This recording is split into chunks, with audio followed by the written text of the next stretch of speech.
Lenguaje, poder e identidad. Judith Butler. Introducción de la vulnerabilidad lingüística. El fracaso es un mal al que están expuestos todos los actos que tienen el carácter de un rito o de una ceremonia, todos los actos convencionales. Hay más maneras de abusar del lenguaje que la de incurrir simplemente en contradicción. J. L. Austin. Cuando afirmamos haber sido heridos por el lenguaje, ¿qué clase de afirmación estamos diciendo? Atribuimos una agencia al lenguaje, un poder de herir, y nos presentamos como los objetos de esta trayectoria hiriente. Afirmamos que el lenguaje actúa contra nosotros y que esta afirmación es a su vez una nueva instancia del lenguaje que trata de poner freno a la fuerza de la afirmación anterior. De este modo, ejercemos la fuerza del lenguaje incluso cuando intentamos contrarrestar su fuerza, atrapados en un enredo que ningún acto de censura puede deshacer. ¿Podría acaso el lenguaje herirnos si no fuéramos, en algún sentido, seres lingüísticos, seres que necesitan del lenguaje para existir? ¿Es nuestra vulnerabilidad respecto al lenguaje una consecuencia de nuestra constitución lingüística? Si estamos formados en el lenguaje, entonces este poder constitutivo precede y condiciona a cualquier decisión que pudiéramos tomar sobre él, insultándonos desde el principio, desde su poder previo. El insulto, sin embargo, asume su proporción específica en el tiempo. Ser insultado es una de las primeras formas de agravio lingüístico que uno aprende. Pero no todos los nombres por los que se nos llama son hirientes. Ser llamado por un nombre es también una de las condiciones por las que el sujeto se constituye en el lenguaje. Más aún, es uno de los ejemplos que Althusser proporciona para explicar la interpelación. Pero, ¿deriva el poder del lenguaje para herir de este poder interpelativo?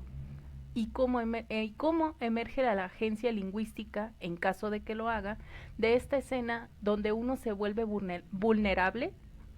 El problema del lenguaje de la injuria suscita el problema del lenguaje de la injuria suscita la cuestión de cuáles son las palabras que hieren, qué representaciones ofenden, haciendo que nos concentremos en aquellas partes del lenguaje que son pronunciables y explícitas.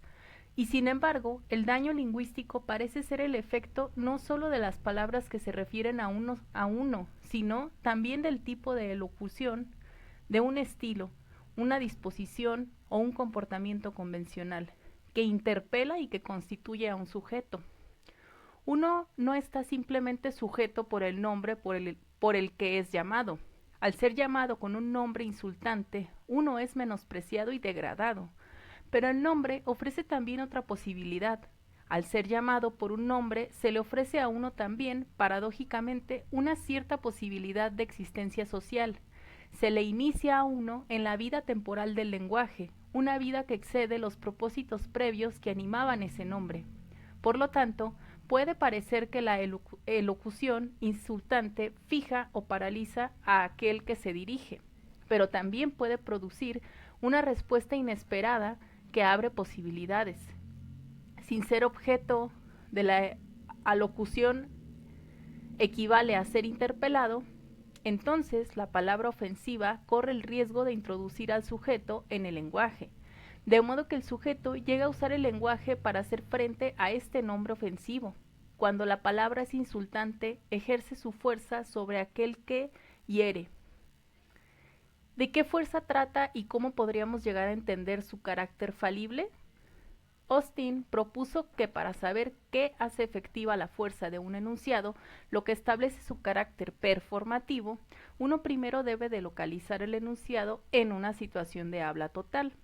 Sin embargo, no hay una forma fácil de decidir cuál es la mejor manera de delimitar esta totalidad. Un examen de la propia visión de Austin proporciona al menos una razón de tal dificultad.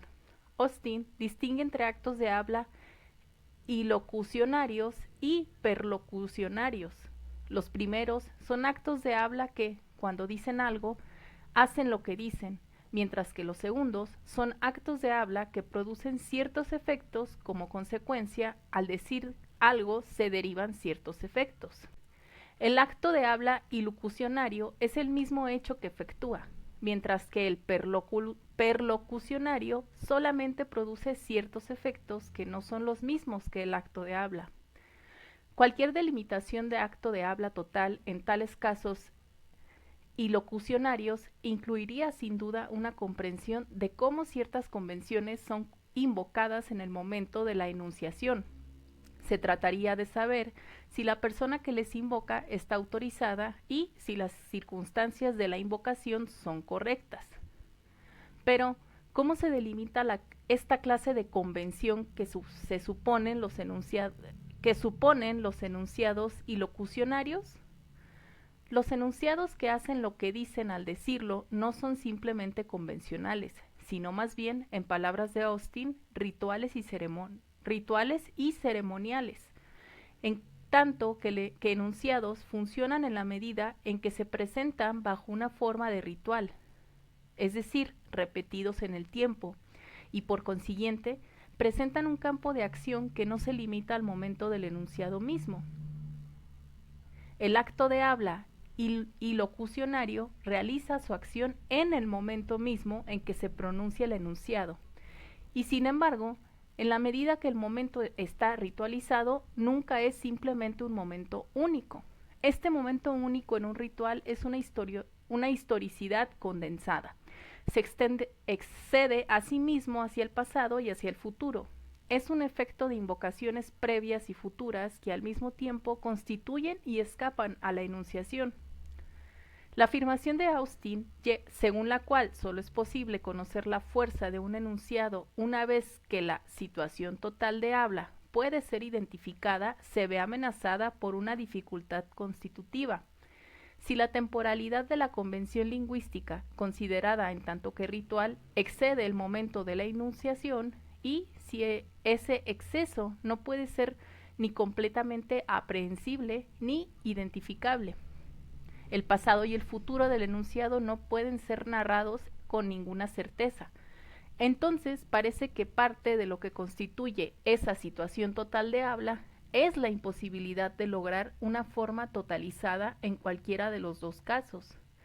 En ese sentido, encontrar un contexto apropiado para el acto de habla en cuestión no es suficiente para saber cuál es la mejor manera de juzgar sus efectos. La situación de habla no es un simple tipo de contexto cuyos límites espaciales y temporales pueden definirse fácilmente. Ser herido por el lenguaje es sufrir una pérdida de contexto, es decir, no saber dónde se está. Más aún, es posible que lo que resulte imprevisible en un acto de hablas insultante sea aquello que constituye su agravio, el hecho mismo de dejar a la persona a la que se dirige fuera de control. La capacidad de circunscribir la situación de habla se pone en peligro en el momento mismo en que se emite la alocución insultante.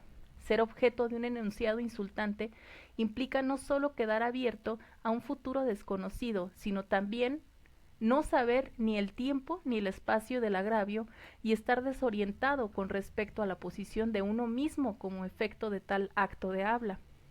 Lo que queda al descubierto en este momento devastador es precisamente el carácter volátil del lugar que uno ocupa en la comunidad de hablantes.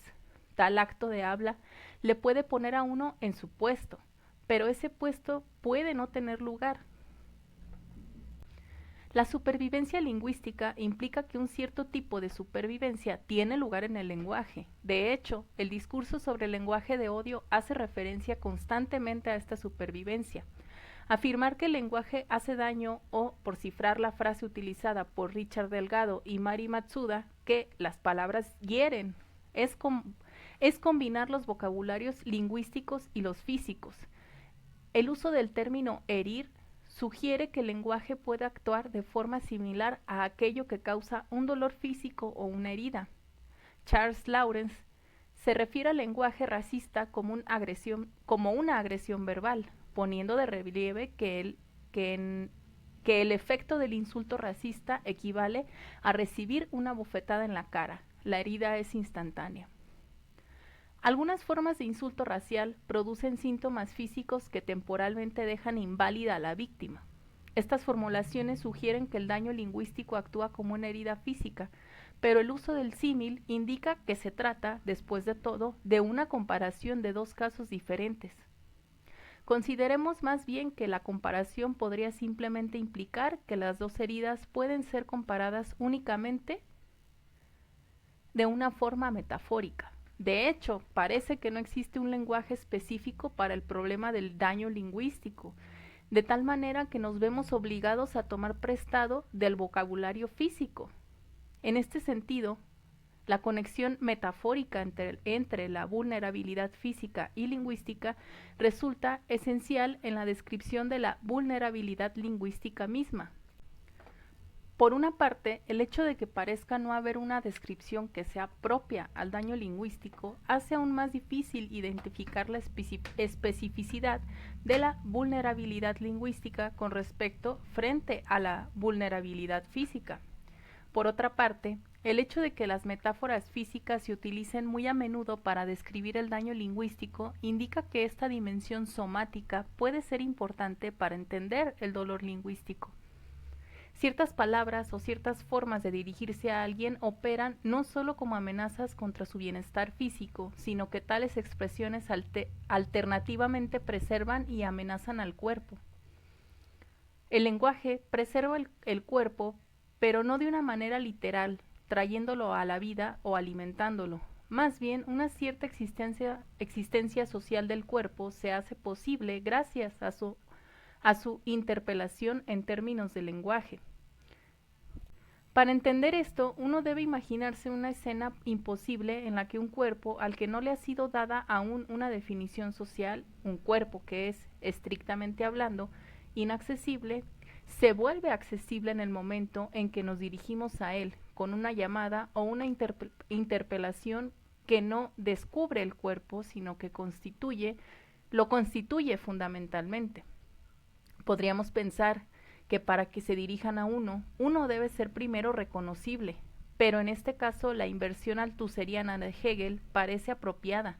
La llamada constituye a un ser dentro del circuito posible de reconocimiento y, en consecuencia, cuando esta constitución se da fuera del circuito, ese ser se convierte en algo abyecto. Podríamos pensar que se trata de una situación más habitual. Resulta que ciertos sujetos ya constituidos corporalmente se les llama de una manera o de otra. Pero, ¿por qué los nombres por los que se llama al sujeto parecen infundir miedo a la muerte y generan inquietud acerca de su supervivencia?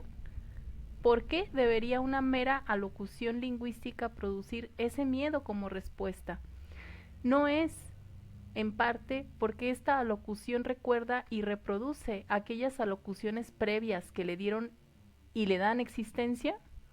Por tanto, al ser destinatario de una alocución lingüística, no es meramente ser reconocido por lo que uno es, sino más bien que se le conceda a uno el término por el cual el reconocimiento de su existencia se vuelve posible.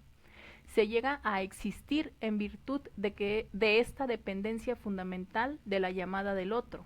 Uno existe no solo en virtud de ser reconocido, sino en un sentido anterior, porque es reconocible.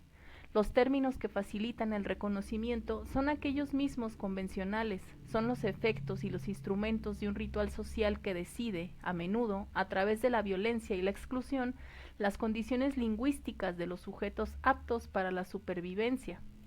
Si el lenguaje puede preservar el cuerpo, puede también amenazar su existencia. Así, la cuestión de las formas específicas a través de las que el lenguaje puede suponer una amenaza violenta parece estar estrechamente ligado a esta dependencia primaria con el otro, que otro ser parlante tiene como consecuencia de dicha alocución interpelativa o constitutiva. En The Body in Pain, Eleni Scarry señala que la amenaza de la violencia es una amenaza al lenguaje, a su posibilidad de hacer mundo y de hacer sentido. Su formulación tiende a oponer violencia y lenguaje, como si fuera una lo contrario de la otra. ¿Y si el lenguaje tuviera en sí misma la posibilidad de la violencia y de la destrucción de un mundo?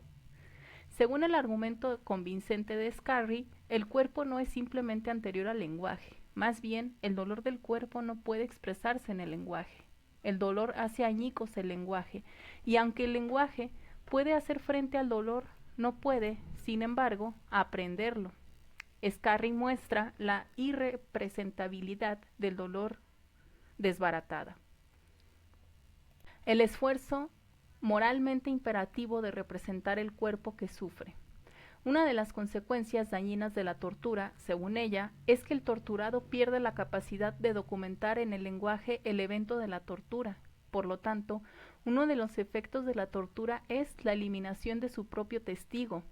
Scarry muestra también cómo ciertas formas discursivas, como la interrogación, instigan y apoyan el proceso de la tortura. En este caso, sin embargo, el lenguaje ayuda a la violencia, aunque parece no ejercer su propia violencia. Se plantea así la siguiente cuestión. Si ciertos tipos de violencia invalidan el lenguaje, ¿cómo tener en cuenta el tipo específico de daño que el lenguaje mismo produce? Toni Morrison prestó especial atención a la violencia de la representación en la conferencia que pronunció con ocasión del Premio Nobel de Literatura del 93. El lenguaje opresivo hace algo más que representar la violencia. Es violencia. Morrison nos ofrece una parábola en la que el lenguaje mismo es imaginado como una cosa viviente. Esta figura no es falsa ni irreal, sino que indica un aspecto verdadero del lenguaje. En la parábola de Morrison, unos niños inician un juego cruel preguntando a una mujer ciega si el pájaro que guardan en sus manos está vivo o muerto. La ciega responde negando y desplazando la pregunta: no sé, lo que sé es que está en tus manos, está en tus manos. Morrison decide interpretar a la mujer de la parábola como una escritora experimentada y el pájaro como el lenguaje, intentando hacer una conjetura acerca de cómo esta escritora consumada piensa el lenguaje. Ella piensa el lenguaje en parte como un sistema y en parte como un ser vivo sobre el que uno tiene control, pero sobre todo como agencia, como un acto con consecuencias. Por lo tanto, a la pregunta que le hacen los niños, ¿está vivo o muerto?, no es irreal, puesto que la escritora piensa el lenguaje como algo susceptible de morir y de ser borrado. Morrison usa la figura de la conjetura del mismo modo que lo hace la escritora consumada de su relato. Morrison se interroga sobre el lenguaje y sobre las posibilidades que el lenguaje tiene de hacer conjeturas y describe la realidad, de este marco figurado sin salirse del mismo. La mujer piensa el lenguaje como algo viviente. Morrison representa con este acto de sustitución el símil a través del cual el lenguaje es imaginado como vida. La vida del lenguaje es así ejemplificada a través de la puesta en escena de este símil. Pero, ¿de qué tipo de puesta de escena se trata? Se piensa el lenguaje sobre todo como agencia, un acto con consecuencias, un acto prolongado, una representación con efectos. Se trata de un tipo de definición. El lenguaje es, después de todo, pensado, es decir, postulado y constituido en tanto que agencia, pero es posible pensar el lenguaje precisamente porque es agencia, una sustitución figurada. Hace posible que podamos pensar la agencia del lenguaje. Puesto que esta formulación se da en el lenguaje, la agencia del lenguaje no es solo el objeto de la formulación, sino su misma acción. Ambas, la formulación y la sustitución figurada, ejemplifican lo que es la agencia. Podríamos caer en la tentación de pensar que no es correcto atribuir una agencia al lenguaje, que solo los sujetos pueden hacer cosas con palabras y que esta agencia tiene sus orígenes en el sujeto. Pero, ¿es la agencia del lenguaje la misma que la agencia del sujeto? ¿Hay una forma de distinguirlas? Morrison no solo propone la agencia como una figura del lenguaje, sino también el lenguaje como una figura de la agencia, cuya realidad es incontestable. Morrison escribe: morimos. Ese es quizá el significado de la vida, pero hacemos lenguaje. Esa es quizás la medida de nuestras vidas. Es decir, no afirma que el lenguaje es agencia, puesto que este tipo de afirmación privaría al lenguaje de la agencia que ella pretende darle. Al negarse a responder la cruel pregunta de los niños, la mujer ciega, según Morrison, distrae la atención de las afirmaciones sobre el poder para dirigir la atención hacia el instrumento a través del que ese poder ejerce. Del mismo modo, Morrison se niega a ofrecer una afirmación dogmática sobre la naturaleza del lenguaje porque tal afirmación ocultaría el modo en el que el instrumento de dicha afirmación participa de lo que el lenguaje es. La imposibilidad de reducir cualquier afirmación a su instrumento es precisamente lo que demuestra que el lenguaje está dividido en sí mismo. El fallo del lenguaje para deshacerse de su propia instrumentalidad, o más aún de su propia naturaleza retórica, es precisamente la incapacidad del lenguaje de anularse a sí mismo en la narración de un relato, al referirse a lo que existe o en las volátiles escenas de la interlocución. Pero ante todo, para Morrison, la agencia no es lo mismo que el control, ni tampoco es una función del carácter sistémico del lenguaje. Todo sucede como si no pudiéramos dar cuenta primero de la agencia humana y después especificar el tipo de agencia que los seres humanos encuentran en el lenguaje. Hacemos lenguaje, esa es quizás la medida de nuestras vidas.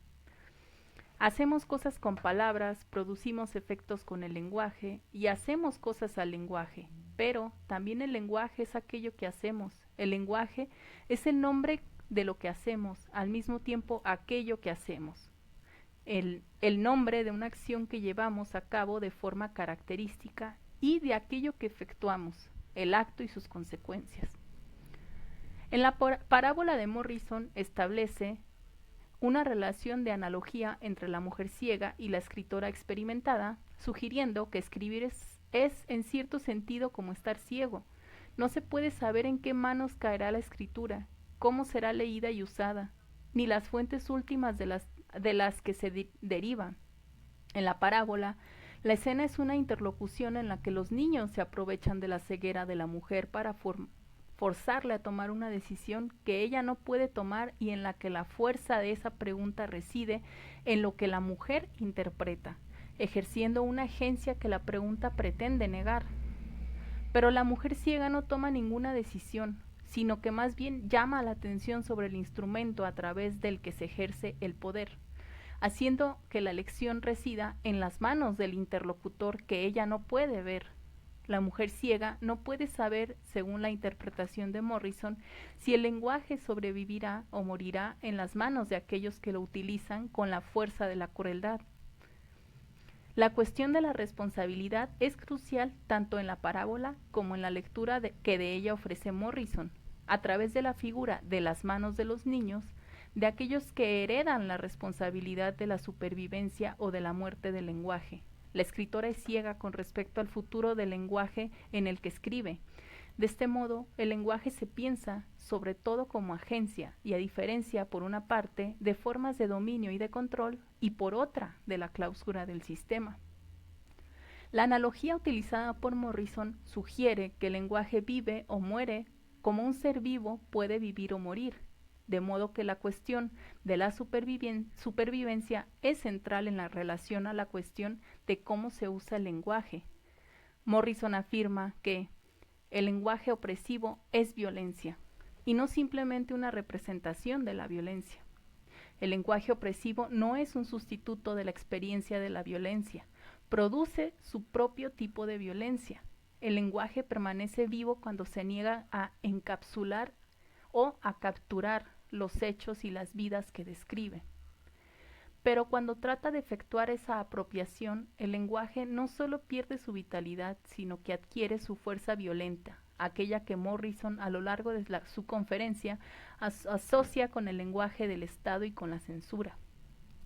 La vitalidad del lenguaje, escribe Morrison, reside en su capacidad de retratar las vidas actuales, imaginadas y posibles, de los hablantes, los lectores y los escritores. Aunque a veces su elegancia consiste en desplazar la experiencia, no es un sustituto de ella. Se inclina hacia el lugar en el que podría residir el significado. Y más adelante, Su fuerza, su éxito, reside en alcanzar lo inefable. La violencia del lenguaje consiste en su esfuerzo por capturar lo inefable y destrozarlo, por apresar aquello que debe seguir siendo inaprensible para que el lenguaje funcione como algo vivo. La pregunta de los niños no es cruel porque hayan matado al pájaro, sino porque al utilizar el lenguaje para forzar a la mujer ciega a tomar una decisión, se produce una confiscación del lenguaje, una captura que extrae su fuerza de la hipotética destrucción del pájaro. El lenguaje de odio que utilizan los niños intenta apresar a la ciega en el momento de la humillación y transferir a la mujer la violencia llevada a cabo contra el pájaro, una transferencia que pertenece a la temporalidad particular de la amenaza. En este sentido, la amenaza comienza a producir aquello que amenaza con producir, pero no lo produce completamente, sino que trata de asegurar a través del lenguaje un futuro en el que esa acción será llevada a cabo. Aunque la amenaza no es exactamente el acto que presagia, ya es, sin embargo, un acto de habla que no solamente anuncia un acto venidero, sino que también registra una cierta fuerza en el lenguaje, una fuerza que al mismo tiempo presagia e inaugura una fuerza ulterior. Mientras la amenaza tiende a producir una expectativa, la amenaza de violencia destruye la posibilidad misma de la expectación. Inicia una temporalidad en la que se espera la destrucción de la expectativa y, por lo tanto, no se puede en lo absoluto esperar. Aunque la amenaza prefigura el acto, sería un error concluir que mientras que la amenaza tiene lugar únicamente en el lenguaje, el acto de la amenaza tiene lugar en una instancia material completamente exterior al lenguaje, o sea, entre los cuerpos. Lo que está implícito en la noción de amenaza es el hecho de lo que se dice en el habla, es el hecho de que lo que se dice en el habla podría prefigurar aquello que hará el cuerpo. El acto al que se refiere la amenaza es el acto que uno podría realmente llevar a cabo, pero ese análisis no tiene en cuenta el hecho de que el habla es en sí mismo una acción corporal. Shoshana Feldman nos recuerda que la relación entre el habla y el cuerpo es una relación escandalosa, una relación hecha al mismo tiempo de incongruencia y de inseparabilidad. El escándalo consiste en el hecho de que el acto no puede saber lo que está haciendo. Feldman sugiere que el acto de habla, en tanto que acto de un cuerpo parlante, es siempre en cierta medida desconocedor de aquello que produce. Dice siempre algo que no pretende decir y por lo tanto no puede ser emblema de dominio y de control que algunas veces pretende ser. Feldman llama la atención sobre el hecho de que lo que un cuerpo parlante significa es irreductible a lo que el cuerpo dice. En este sentido, el hablante es ciego de la misma manera que, según Morrison, la escritora experimentada es ciega. El enunciado produce significados que no son precisamente los que dice, o incluso que no son en lo absoluto aquellos que podrían decirse. Mientras que Morrison acentúa el instrumento a través del que se hacen las afirmaciones, Feldman identifica el cuerpo del que parte el habla como ese instrumento. Ese cuerpo se vuelve el signo de desconocimiento precisamente porque sus acciones no son plenamente conscientes o voluntarias. Según Feldman, lo que permanece inconsciente en una acción corporal, como el habla, puede ser interpretado como el instrumento a través del que se hace la afirmación. De la misma manera, este cuerpo que desconoce señala el límite de la intencionalidad en el acto de habla. El acto de habla dice más o dice de un modo diferente de lo que pretende decir. Sin embargo, para Feldman, esto no significa que el habla y el cuerpo sean radicalmente separables, sino simplemente que la vida de un acto de habla completamente intencional se ve perpetuamente subvertida por aquello que el habla subvierte en la intencionalidad. Feldman escribe: si el problema del acto humano consiste en la relación entre el lenguaje y el cuerpo, es porque el acto se concibe tanto en un análisis performativo como psicoanalítico, como aquello que problematiza al mismo tiempo la separación y la oposición entre ambos. El acto, una producción enigmática y problemática del cuerpo parlante, destruye desde su comienzo la dicotomía metafísica entre dominio mental y el dominio físico. Desmonta la oposición entre cuerpo y espíritu, entre la materia y el lenguaje. No obstante, según Feldman, este desmoronamiento de la oposición entre materia y lenguaje no implica una unión simple de estos términos. Ambos permanecen interrelacionados de una forma incongruente. El acto que el cuerpo realiza al hablar nunca se comprende completamente. El cuerpo es el punto ciego del habla, aquel que actúa en exceso con respecto a lo que se dice, aunque actúa también en y a través de lo que se dice. El hecho de que el acto de habla sea un acto corporal significa que el acto se redobla en el momento del habla. Existe lo que se dice, pero existe también un modo de decir que el instrumento corporal de la enunciación realiza. Así, una afirmación desde un punto de vista del análisis exclusivamente gramatical puede aparecer como desprovista de amenaza. Pero la amenaza emerge precisamente a través del acto que el cuerpo realiza al hablar. O quizás la amenaza surge como el efecto patente de un acto performativo para volverse inofensiva gracias a la conducta corporal del acto, hecho que cualquier teoría de la acción reconoce. La amenaza, aunque es ella misma un acto corporal, prefigura o incluso promete un acto corporal, estableciendo en su gesto los contornos del acto que sucederá. Por supuesto, el acto de la amenaza y el acto con el que se amenaza son distintos, pero están relacionados de forma de quiasmo. Aunque no son idénticos, ambos son actos corporales. El primero, la amenaza, solo tiene sentido en términos del acto que prefigura. La amenaza abre un horizonte temporal cuyo principio de organización es el acto con el que se amenaza. La amenaza inaugura la acción por el cual el acto con el que se amenaza puede ser llevado a cabo completamente. Y sin embargo, una amenaza se puede desbaratar, se puede desactivar, puede fracasar en su intento de producir el acto con el que amenaza. La amenaza afirma la certeza inminente de otro acto, de un acto venidero, pero la afirmación por sí misma no puede producir el acto futuro como su efecto necesario. Este fracaso, a la hora de cumplir la amenaza, no pone en cuestión el estatus de la amenaza en tanto que acto de habla, simplemente cuestiona su eficacia. Sin embargo, aquello que confiere poder a la amenaza es la presunción de que el acto de habla materializará por completo el acto con el que la palabra amenaza. Pero este acto de habla puede fracasar y es esta vulnerabilidad la que debe explotarse para hacer frente a la amenaza. Para que la amenaza funcione se requieren ciertas circunstancias, así como un campo de poder a través del cual se pueden materializar sus efectos performativos. La teleología de la acción que evoca la amenaza puede ser perturbada por varios tipos de fracasos. No obstante, la fantasía de la acción soberana que estructura la amenaza supone que un cierto tipo de enunciado es al mismo tiempo la realización de la acción a la que el acto de habla se refiere. Este sería un performativo y locucionario en términos de Austin, es decir, aquel que inmediatamente hace lo que dice. Pero la amenaza puede solicitar una respuesta, y la respuesta siempre es imprevista, perdiendo así su propio sentido soberano de la expectación frente a una resistencia que ella misma ayudó a producir previamente.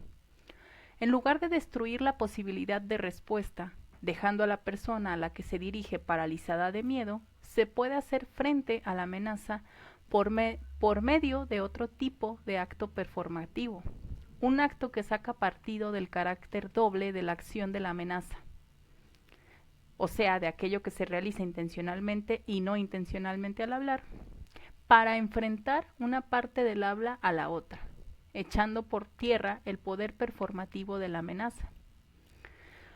Puesto que la amenaza es un acto de habla y al mismo tiempo es un acto corporal, siempre está en parte fuera de su propio control. Morrison afirma que la mujer ciega devuelve la amenaza implícita que le hacen los niños al referirse a las manos de aquel que guarda el pájaro, al exponer el cuerpo del que habla, enfrentando el acto de habla al acto que expone aquello que permanece desconocido para quienes emiten la amenaza, o sea, los niños. Ella pone de manifiesto la ceguera que motiva sus actos de habla al preguntarles qué harán, en un sentido corporal, teniendo en cuenta lo que ya han hecho corporalmente al hablar. La afirmación de que el habla hiere parece depender de esta relación inseparable incongruencia entre el cuerpo y el habla, y consecuentemente entre el habla y sus efectos. Si el hablante dirige su cuerpo hacia la persona a la que habla, entonces no es solo el cuerpo del hablante el que entra en juego, sino también el cuerpo de aquel al que se dirige el habla.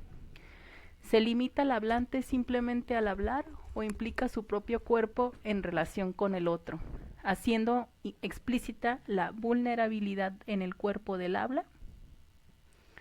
El cuerpo del hablante como instrumento es una violenta retoricidad, excede las palabras dichas y pone de manifiesto que el cuerpo a quien el habla se dirige, no puede seguir estando bajo control. Llamadas inesperadas. Ningún análisis simple de las palabras será suficiente para decidir qué es una amenaza y menos aún qué es una palabra que hiere. Podríamos pensar que es necesario llevar a cabo una explicación detallada de las condiciones institucionales de la enunciación para identificar la probabilidad con la que cierto tipo de palabras harán daño bajo ciertas circunstancias. Pero las circunstancias solas no hacen que las palabras hieran. O podríamos vernos en la obligación de afirmar que cualquier palabra puede causar daño dependiendo de su utilización y que el uso de las palabras no se puede reducir a las circunstancias de la enunciación. Esta última afirmación parece razonable, pero tal aproximación no puede decirnos por qué ciertas palabras hieren como lo hacen, o por qué resulta más difícil separar unas palabras que otras de su poder de herir. De hecho, los esfuerzos recientes que se han hecho para establecer el indudable poder hiriente de ciertas palabras parecen fracasar al enfrentarse a la pregunta de quién es el intérprete del significado de tales palabras y de lo que realmente realizan. Las normas actuales que regulan la autodefinición de los gays y las lesbianas en el ejército, o incluso en las controversias recientes acerca de la música rap, sugieren que no es posible llegar a un consenso acerca de si hay una relación clara entre palabras enunciadas y su supuesto poder de herir. Por una parte, afirmar que el efecto ofensivo de tales palabras es completamente contextual y que un cambio del contexto puede exacerbar o minimizar su carácter ofensivo, no permite dar cuenta del poder que tales palabras parecen ejercer. Por otra parte, alegan que algunos enunciados son siempre ofensivos, independientemente del contexto, o afirmar que, de algún modo, estos enunciados llevan el contexto con ellos mismos, de tal modo que no se pueden deshacer de él.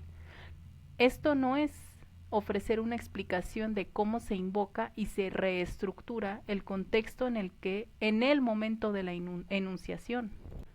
Ninguna de estas opiniones puede dar cuenta de la reorganización y de la resignificación del enunciado ofensivo, del despliegue del poder lingüístico que intenta al mismo tiempo exponer y contrarrestar el ejercicio ofensivo del habla. Me ocuparé detalladamente de estas cuestiones en un capítulo posterior, pero consideremos por un momento la frecuencia con la que estos términos están sujetos a resignificación. El desdoblamiento del discurso ofensivo tiene lugar no solamente en la música rap y en varias formas de parodia y sátira política, sino también en la crítica social y política de tales términos, allí donde el hecho de mencionar estos términos es crucial con respecto a los argumentos de lo que venimos hablando. Este desdoblamiento ocurre incluso en los argumentos legales que apelan a la intervención de la censura De hecho, de la misma retórica que se condena prolifera invariablemente en el contexto del discurso legal. Paradójicamente, los argumentos explícitamente legales y políticos que intentan relacionar dicha forma de habla con ciertos contextos olvidan señalar que incluso en su propio discurso esa forma de habla se ha vuelto citacional, rompiendo así con los contextos previos del dicho enunciado y adquiriendo nuevos contextos para los que no había sido prevista. El discurso crítico y legal acerca del lenguaje de odio constituye en sí mismo una puesta en escena del lenguaje de odio. El presente discurso rompe con los anteriores, pero no de una forma absoluta. A pesar de su aparente ruptura con el pasado, el presente discurso solo puede leer con respecto al pasado con el que rompe. Sin embargo, el presente contexto elabora un nuevo contexto para el habla, un contexto futuro aún sin perfilar y que, por un lado, no es exactamente un contexto. Los argumentos en favor de una contraapropiación o de una representación nueva del habla ofensiva se ven claramente cuestionados por la posición según la cual el efecto ofensivo del acto de habla está necesariamente relacionado con el acto de habla, con su contexto originario o perdurable, o incluso con las intenciones que lo animan o con las utilizaciones originales. La reevaluación de términos como queer sugiere que el habla puede ser devuelto al hablante de una forma diferente, que puede citarse contra sus propios propósitos originales y producir una inversión de sus efectos. De una forma más general, esto sugiere que el efecto cambiante de tales términos marca un tipo de performatividad discursiva que no constituye una serie discreta de actos de habla, sino una cadena ritual de resignificaciones cuyo origen y fin no son fijos ni se pueden fijar. En este sentido, un acto no es un evento momentáneo, sino un cierto tipo de red de horizontes temporales, una condensación de iterabilidad que excede el momento al que da lugar. La posibilidad de un acto de habla para resignificar un contexto previo depende, en parte, del intervalo entre el contexto en el que se origina o la intención que anima un enunciado y los efectos que éste produce. Por ejemplo, para que una amenaza pueda tener futuro distinto de aquel que había previsto, para que pueda ser devuelta a su hablante de una forma distinta y para que pueda ser desactivada por medio de este retorno, los significados que adquiere el acto de habla y los efectos que produce deben exceder a aquellos que el acto de habla había previsto. Y los contextos que asume deben ser distintos de aquellos en los que se originó, si es que es posible encontrar tal origen. Los que intentan fijar con precisión la relación entre ciertos actos de habla y sus efectos hirientes lamentarán seguramente el carácter abierto de la temporalidad del acto de habla. El hecho de que ningún acto de habla deba producir un daño como efecto significa que ninguna teoría simple de los actos de habla podrá darnos un criterio para juzgar los daños producidos por las palabras. Sin embargo, esta pérdida de la relación entre acto y herida abre la posibilidad del contradiscurso. Un tipo de respuesta sería imposible si la relación entre el acto y la herida fuera más estrecha. Por lo tanto, el espacio que separa el acto de habla de sus efectos futuros tiene implicaciones prometedoras. Inaugura una teoría de la agencia lingüística que proporciona una alternativa a la búsqueda incesante de un remedio legal. El intervalo entre las distintas ocurrencias de un enunciado no solo hace posible la repetición y la resignificación del enunciado, sino que muestra cómo, con el tiempo, las palabras son capaces de desligarse del poder de herir y de recontextualizarse de formas más afirmativas. Espero dejar claro que cuando digo afirmativas me refiero al hecho de que abren posibilidades de agencia. En este sentido, la agencia no es una restauración de una autonomía soberana en el lenguaje, ni una réplica de nociones convencionales de tal dominio. Las preocupaciones fundamentales de lenguaje, poder e identidad son al mismo tiempo retóricas y políticas. En la ley, los enunciados que se excitan son aquellos llevados a cabo bajo coacción. Normalmente se trata de confesiones que no pueden utilizarse delante de un tribunal porque no reflejan el equilibrio mental del que las pronuncia. Mi hipótesis es que el habla siempre de algún modo está fuera de control. Con una formulación que anticipa la lectura que llevará a cabo Feldman del acto de habla, Austin escribe que las acciones en general, no todas, pueden, por ejemplo, realizarse bajo coacción o por accidente, o debidas a tal o cual tipo de error, es decir, de forma no intencional. Austin aprovecha la ocasión para separar el acto de habla del sujeto en ciertas circunstancias.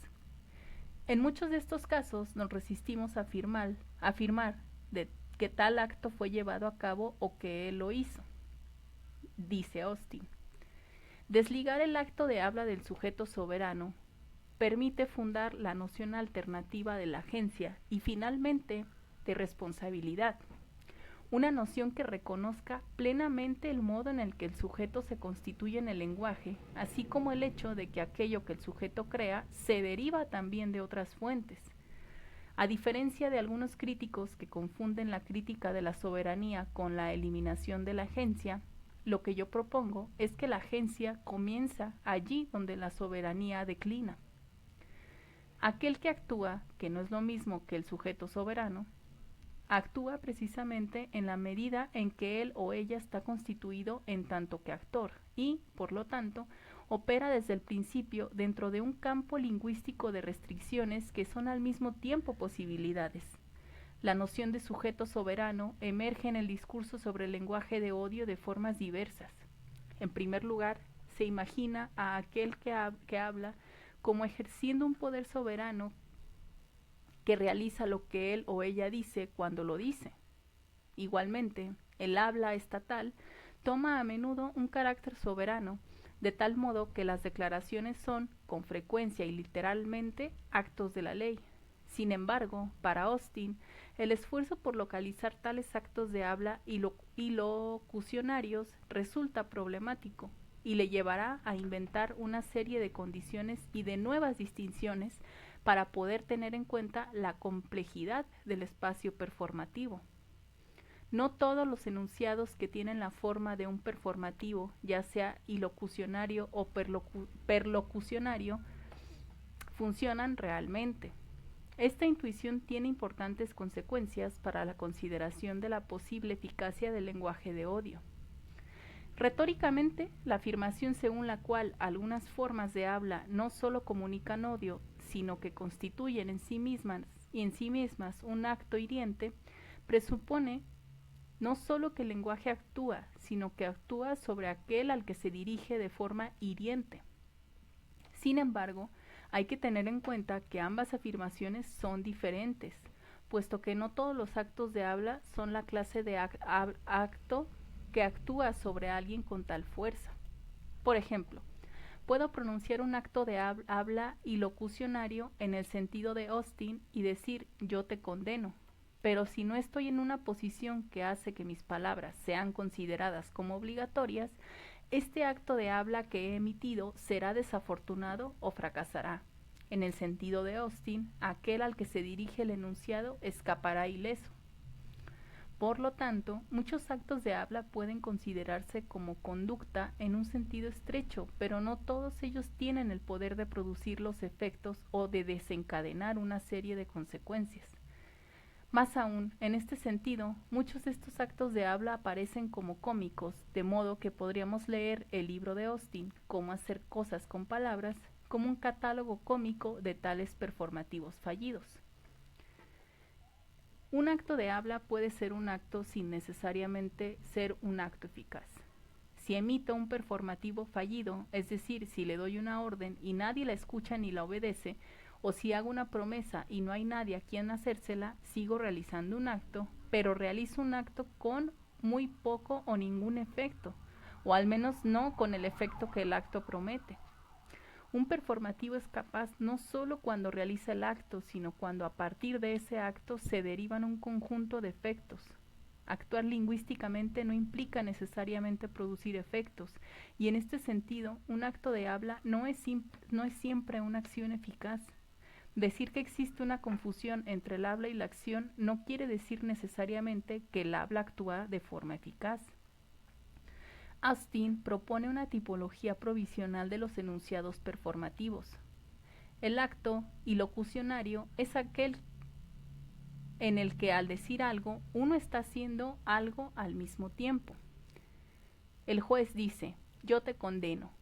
Ni afirma la intención de hacer algo, ni describe lo que hace. Su palabra es en sí misma un tipo de acción. Los actos de habla ilocucionarios producen efectos. Según Austin, estos actos se apoyan en convenciones lingüísticas y sociales. Por otra parte, los actos perlocucionarios son aquellos cuyos enunciados dan lugar a una serie de consecuencias. En un acto de habla perlocucionario, decir algo producirá ciertas consecuencias, pero las palabras y las consecuencias que se producen son temporalmente distintas. Las consecuencias no es lo mismo que el acto de habla, sino que son aquello que producimos o conseguimos al decir algo. Mientras que los actos ilocucionarios proceden siguiendo convenciones, los actos perlocucionarios proceden dando lugar a consecuencias. Implícita a esta distinción es la noción de que los actos de habla ilocucionarios producen efectos sin necesidad de un lapso de tiempo, puesto que la palabra es en sí misma una acción y que la palabra y la acción se dan simultáneamente. Austin señala al mismo tiempo que algunas consecuencias de un acto perlocucionario pueden ser no intencionales y da el ejemplo del insulto no intencional, situando así el daño verbal en la órbita de la perlocución. Por lo tanto, Austin sugiere que el daño no es inherente a las convenciones que un acto de habla dado invoca, sino que depende de las consecuencias específicas de un acto de habla que un acto de habla produce. Recientemente, especialistas del derecho y filósofos se han inspirado en la obra de Austin con el objeto de argumentar que las representaciones pornográficas son performativas, es decir, que ni afirman un punto de vista ni describen la realidad, sino que más bien constituyen un cierto tipo de conducta. Más aún, estos especialistas defienden la idea según la cual la conducta silencia a aquellos que aparecen subordinados en la representación pornográfica. Me ocuparé en detalle de estos argumentos en los capítulos posteriores, pero es importante señalar, a modo de introducción, que estos argumentos entienden la pornografía como un cierto tipo de lenguaje de odio y describen su fuerza performativa como ilocucionaria. Especialmente el argumento de McKinnon, contra la pornografía se ha pasado de la dependencia conceptual de un modelo perlocucionario a un modelo ilocucionario. Mari Matsuda entiende que el lenguaje de odio no solo actuando sobre el oyente, una escena perlocucionaria, sino también contribuyendo a la constitución social de aquel que se dirige y por lo tanto tomando parte en el proceso de interpelación social. Según esta interpretación, el oyente ocupa una posición social o incluso se ha vuelto sinónimo de esa posición. Aquí las posiciones sociales se sitúan en relación estática y jerárquica unas con respecto a otras. El oyente resulta herido por un enunciado en virtud de la posición social que ocupa. Asimismo, el enunciado fuerza al sujeto a ocupar de nuevo una posición social subordinada. Según este punto de vista, esta forma de habla invoca y reinscribe una relación estructural de dominación y constituye una ocasión lingüística para reafirmar esta dominación estructural. Aunque algunas veces este análisis del lenguaje de odio enumera una serie de consecuencias de tal acto de habla produce, introduciendo de nuevo una visión perlocucionaria, Existen otras formulaciones de esta posición según las cuales la fuerza del performativo se asegura a través de medios convencionales. Este sería el modelo ilocucionario. En la formulación de Mari Matsuda, por ejemplo, el habla no refleja simplemente una relación de dominación social, sino que el habla efectúa la dominación, convirtiéndose así en el vehículo a través del que esta estructura social se instaura una y otra vez. Según este modelo ilocucionario, el lenguaje de odio ni describe un daño ni lo produce como consecuencia, sino que constituye aquel al que se dirige en el momento de pronunciar el enunciado.